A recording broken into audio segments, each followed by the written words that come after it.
amigos e amigas, sejam bem-vindos a este encontro da Escola Espiritual da Rosa Cruz Áurea. Hoje gostaríamos de tratar do tema o conflito fundamental do ser humano. Gostaríamos de refletir com vocês sobre alguns aspectos fundamentais desse conflito interno e sondar alguns caminhos para sua solução no âmbito da espiritualidade. Bem, amigos, todos nós sabemos que a vida humana é repleta de tensões. Temos a luta pela sobrevivência, a concorrência no mercado de trabalho e nos negócios, as dificuldades nos relacionamentos, as contas a pagar e muitas outras questões. E assim nossa vida acaba sendo uma grande luta para se obter posse, segurança, aceitação, afeto. E tudo isso se acelerou muito nos dias atuais, em decorrência das grandes transformações mundiais que foram ocasionadas principalmente pela tecnologia, como a internet, as mídias sociais e toda essa aparelhagem eletrônica que temos à nossa volta. E a própria Covid também causou grandes transformações. E todas essas transformações nos trazem novas fontes de tensões e conflitos internos. Nós podemos dizer que a luta que existe em nossas cabeças e em nossos corações leva à guerra aonde quer que a gente vá. E assim não temos paz. Somos como que um poço, né, de conflitos e contradições. E assim, apesar das nossas melhores intenções, queremos ser amorosos e pacíficos, mas de tempos em tempos entramos em conflito. Magoamos e somos magoados. E a guerra se alastra no mundo inteiro, em todas as formas, tanto no âmbito pessoal como no coletivo, na parte econômica, na parte política, e assim continuamos nesse grande conflito, nessas grandes tensões. E amigos, a origem mais interna do conflito é o egocentrismo. Egocentrismo significa priorizar o interesse próprio.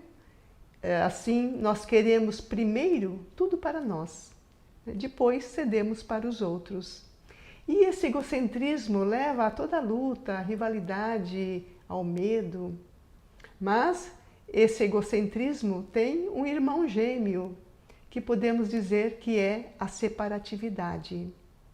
Helena Blavatsky nos fala sobre a heresia da separatividade que nos afasta dos demais. Essa separatividade é uma percepção interna de sermos separados uns dos outros. E assim, a toda pessoa nós precisamos julgar, né, para ver se essa pessoa é amiga ou inimiga, para assim depois decidir se vamos fugir ou atacar. E a separatividade e o egocentrismo levam à competição, à luta, à solidão, às preocupações, à crítica e toda a tragédia humana. Podemos dizer que o egocentrismo e a separatividade são duas grandes doenças da alma que precisam ser curadas para que a gente possa ter paz. Então, como sair dessa grande armadilha, como sair disso tudo? A Escola da Rosa Cruz Áurea propõe um caminho com base na sabedoria universal. A sabedoria universal é a síntese da sabedoria deixada pelos grandes iniciados que se manifestaram para todos os povos e em todas as épocas.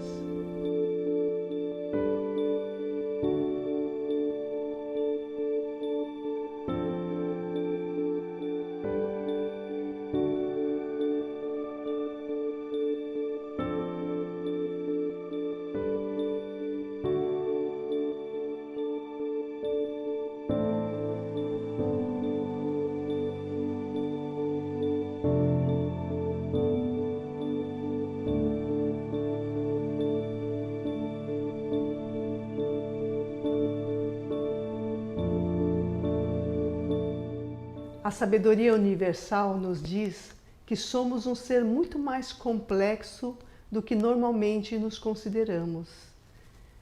Ela nos diz que somos um universo em miniatura, um microcosmo.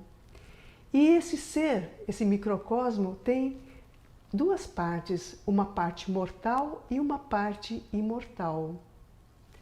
A parte mortal se refere à personalidade humana, nós, né, que sabemos que somos mortais. E a parte imortal se refere à semente do absoluto, a uma centelha espiritual. Né? Podemos chamar também do nosso Deus interno, o nosso verdadeiro self. E entre esse espírito e a nossa personalidade existe uma alma, que também modernamente podemos chamar de consciência. A consciência deveria ser uma intermediária entre o espírito e a personalidade. Porém, a consciência atualmente está totalmente subjugada à personalidade. Então, ela não recebe a luz espiritual da centelha divina, dessa centelha espiritual. E assim ela vive totalmente a vida ligada a esse ser mortal que é a personalidade humana. E assim a consciência fica subjugada ao egocentrismo, à separatividade, essa visão de transitoriedade e dualidade. E assim podemos perguntar, mas essa centelha espiritual, ela está totalmente inativa? Podemos dizer que não. Essa centelha, ela tem uma atuação muito sutil, porém muito importante. Ela nos dá como que uma grande nostalgia, uma inquietude que não nos deixa em paz. E assim o ser humano, através dessa inquietude, sai em busca, né, de um processo de evolução, de querer se melhorar, de querer melhorar o mundo. Porém, ao não compreender a finalidade dessa inquietude, ao não compreender a existência desse princípio espiritual imortal em si, o ser humano vive como que perdido, né? Ele experimenta a vida, né, como uma coisa muito difícil, ele experimenta muito sofrimento. Então a nossa consciência tem como característica esse egocentrismo, o sentir-se separado, a solidão, a transitoriedade e a dualidade.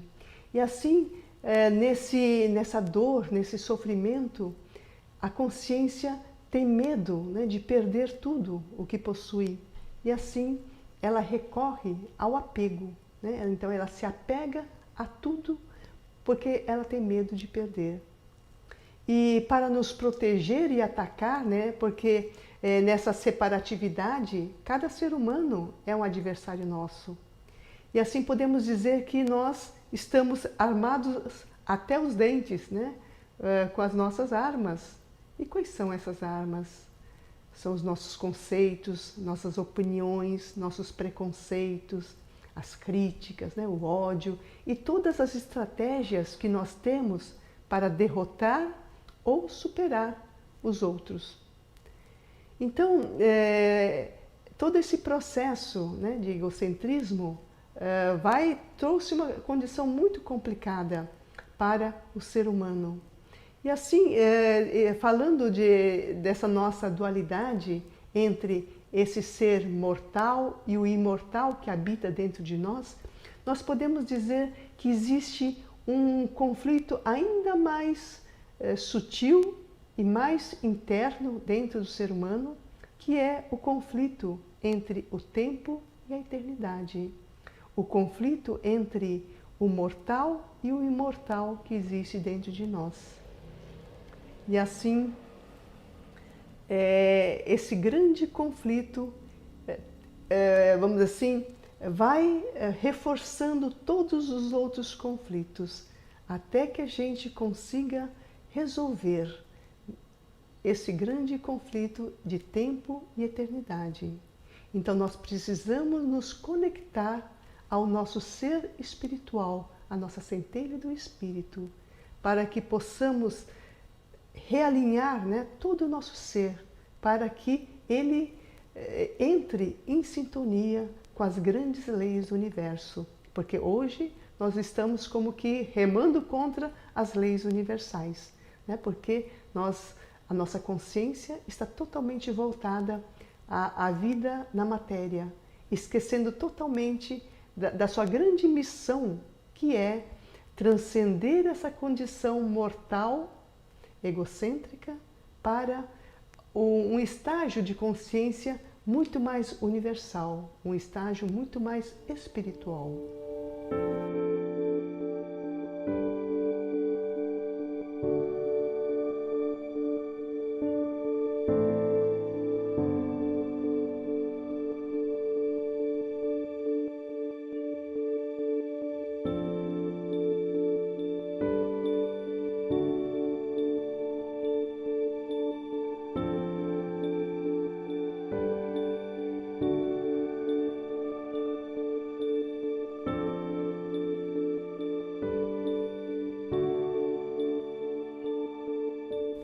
Então, a proposta das escolas iniciáticas é desconstruir toda essa estrutura egocêntrica da consciência para desenvolver uma consciência espiritual, uma consciência não baseada na personalidade mortal, mas conectada com esse princípio espiritual.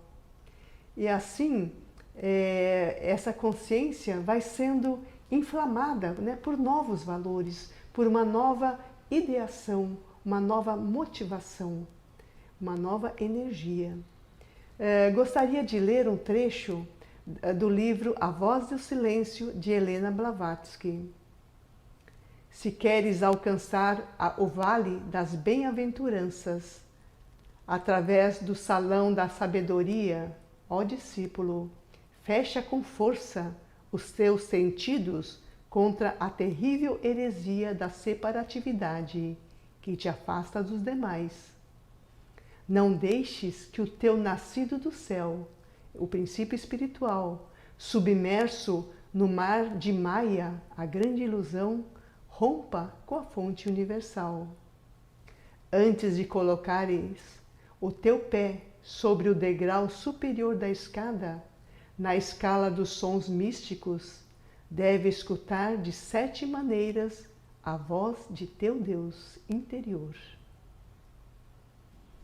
Amigos, esse trecho fala dessa separatividade que já mencionamos anteriormente e fala também que nós não devemos deixar que o nosso princípio espiritual fique submerso em Maya, na grande ilusão, né, da vida natural, da vida puramente mortal, e que ela não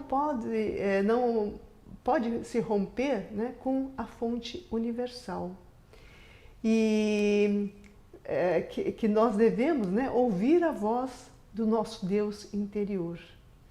E esse trecho é muito bonito e muito importante também nessa compreensão, né, porque fala dessa questão da separatividade, o quanto nós nos desligamos da fonte universal da vida, né, da divindade universal.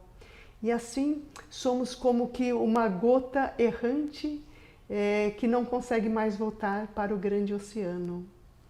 E assim precisamos desconstruir, né, todo esse egocentrismo, essa grande ilusão. Gostaríamos de ler um trecho do Corpus Hermeticum, livro 1, atribuído a Hermes Trismegisto. É por isso que, dentre todas as criaturas da natureza, só o ser humano é dual, isto é, mortal segundo o corpo e imortal segundo o homem verdadeiro. Apesar de ser imortal e ter poder sobre todas as coisas, ele está submetido à sorte dos mortais, sujeito que está ao destino. Assim, não obstante, seu lar se situar acima da força que interliga as esferas, tornou-se escravo dessa força. Amigos, esse trecho nos traz algumas ideias muito importantes. Ele reforça essa questão da dualidade, de que somos de um lado mortal e por outro lado imortal.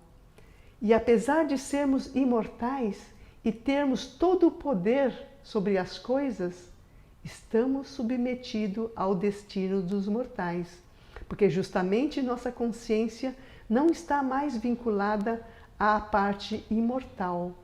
E assim a consciência vive totalmente subordinada à parte mortal, que é a personalidade humana. E assim ela se torna escrava, né, das forças inferiores da natureza.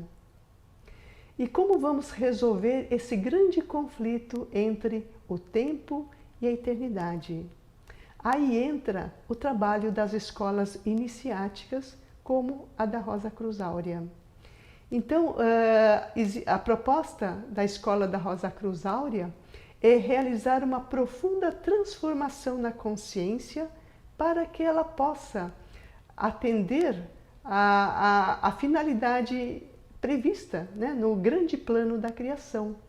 A consciência se tornar uma intermediária entre o espírito e a personalidade humana mortal. E para que isso possa ocorrer, é necessário uma grande transformação estrutural da consciência. Tudo isso começa, né, com o próprio fato de se tomar conhecimento da existência dessa estrutura dual, né, do mortal e do imortal em nós. E à medida que nós vamos nos conscientizando da existência desse ser imortal em nós, nós vamos como que colaborando, né, para que ele possa realmente viver em nós.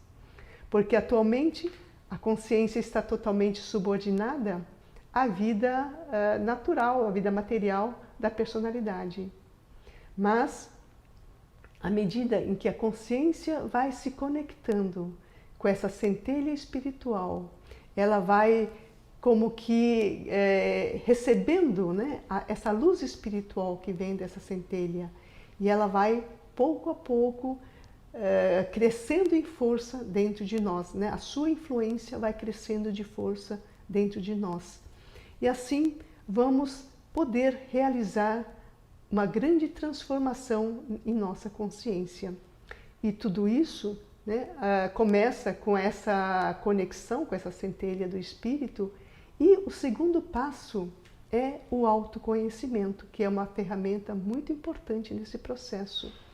Precisamos perceber todos os nossos mecanismos no nosso pensar, no nosso sentir, nas nossas intenções, as crenças, né? Tudo isso que existe dentro de nós, para que através desse profundo autoconhecimento possamos gradativamente ir purificando e eliminando esses mecanismos egocêntricos dentro de nós.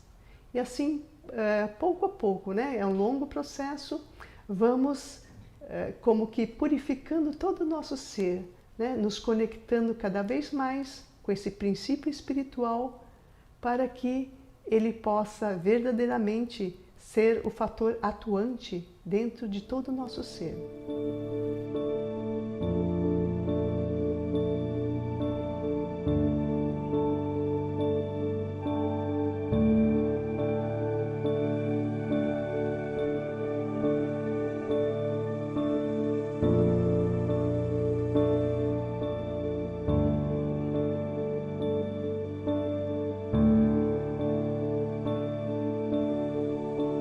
A autoiniciação é um trabalho intenso em nós mesmos para compreendermos todo esse processo do egocentrismo que existe dentro de nós e permitir que a força dessa centelha espiritual atue em nós para uma completa renovação.